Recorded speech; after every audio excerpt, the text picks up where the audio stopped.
Thank you, Monica.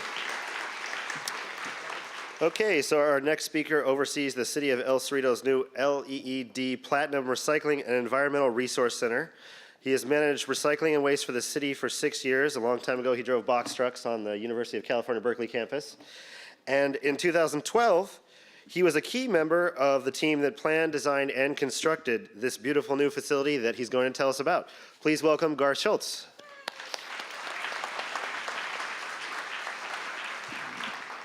And the beautiful new facility. You'll see it here in a moment, but thanks everyone. This is my first recycling update, so I'm very happy to be here.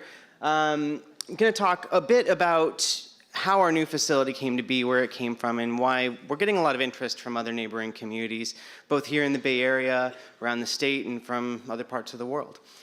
So here you see what was our facility back in, let's say, this was probably late 90s, early part of the new year, or new century, and this is our new facility. It was finished in Earth Day 2012, so we're coming up on 1 year anniversary. So the facility has a pretty long history, and I've actually seen a few of the folks. Becky Dowdican, I know, is here. Anyone else here has been associated with this facility in the past?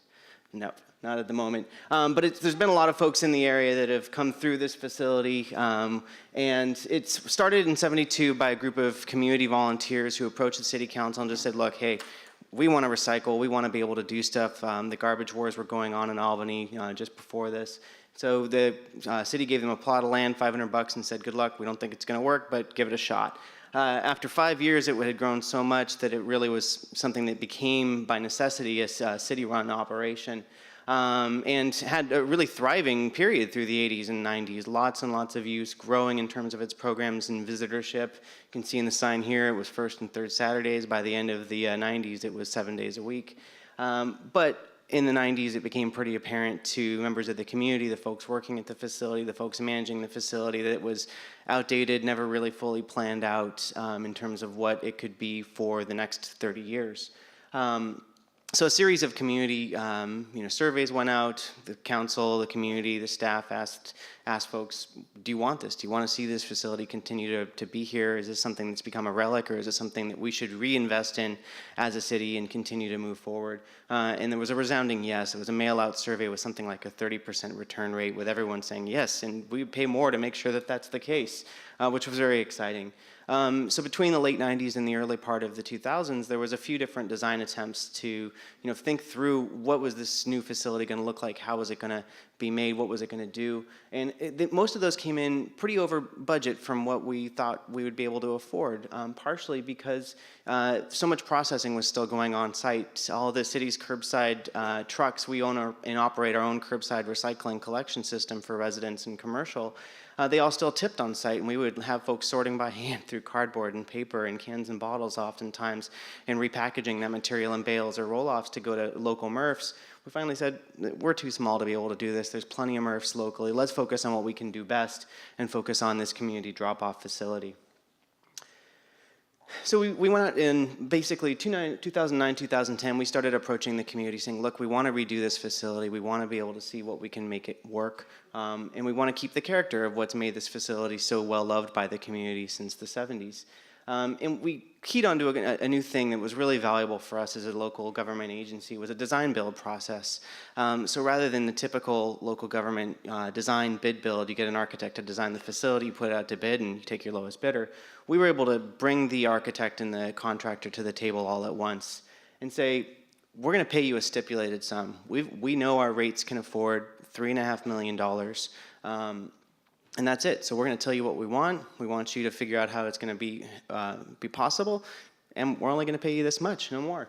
That worked out really well for us because we were able to budget over 15 years in a financial plan what we thought we could do, and it's all rate supported, so it was no tax fund based. We didn't have the money. There was no cash in the bank. We were able to say on a business model basis, this is what we can fund in terms of a debt liability, and these are the income avenues we have to be able to make it going, keep going in the future. And we had several goals. We wanted to improve access to all community members, improve safety and security. The old facility model on the previous slide, you can see had a drop-off space that was, all encompassing. So it was community drop-off in vehicles, pedestrians, bale trucks, route trucks. Everyone was in the same space. And now those are separate areas. And so it's much more safe, much more accessible, and has much more of a kind of a community center vibe than an industrial facility that it really is.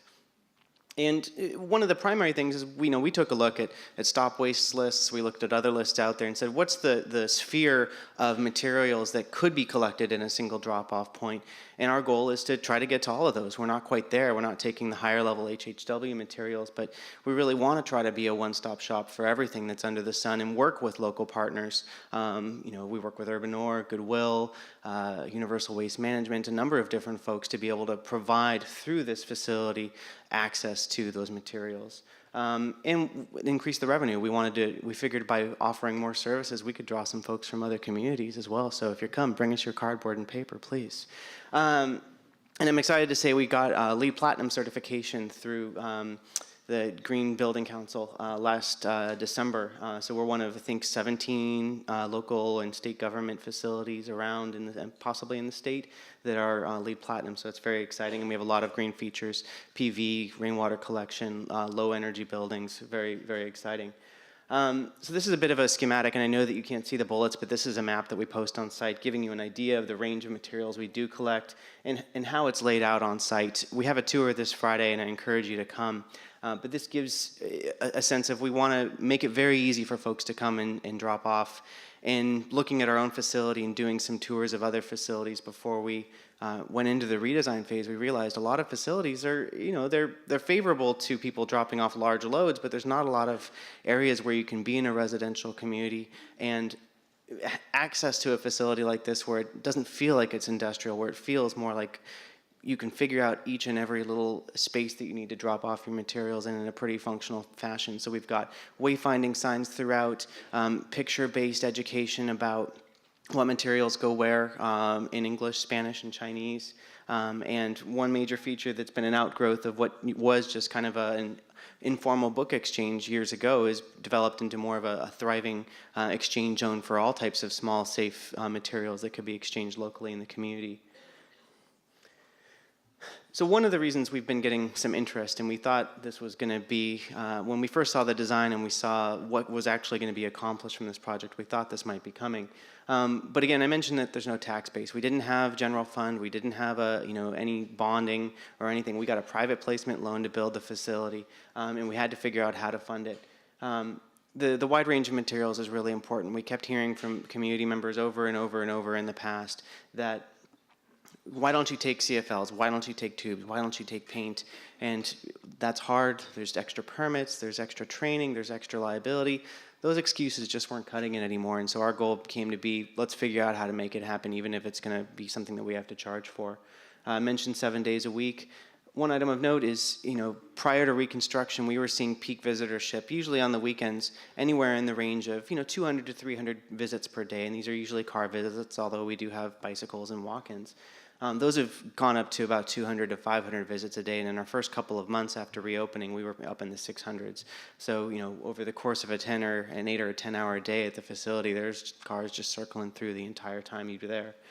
We've had visits from, Timony was gracious enough to have folks from the EPA in Guam come into a tour with us. I think we have a tour for some folks in Japan that we're seeking translators for, by the way, coming up in a couple months. Recently scheduled one for folks out of Canada, Nevada, and a lot of other California cities have been coming to take a look at the facility. Partially because it is small, it's modest. We're not that grand. It doesn't have to be $3.5 million for other communities. It was just part of our own situation. But it's about bringing the one-stop shop into the recycling model and kind of reinvigorating the drop-off concept. For those of you interested in coming to check it out, there's a lot more to see than what I've been able to show in the slides. But we have tours the first Wednesday of the month. We've got one coming up this Friday, and I think that's it. Thank you very much.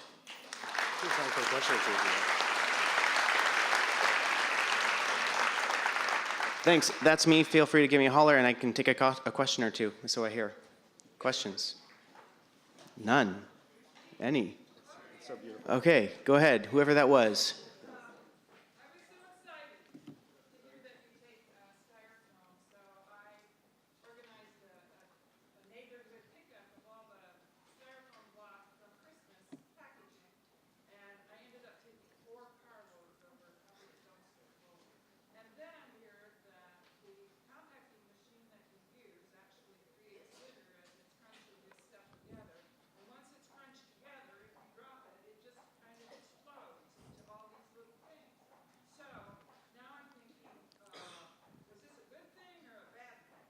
Yeah, we do our best to contain it on site, and you're right. It's one of those things with any recycling process. You see a bit of litter around. We've been able to contain that, vacuum it, and we also have bioswales throughout the entire site. So anything that does get littered to the ground and the rain washes away just gets washed right into our bioswale maintenance area, so we can pick it up from there as well. But it is a challenge in any recycling facility. You're going to get a bit of litter blown about. Thanks for the question. Thanks a lot. Yeah.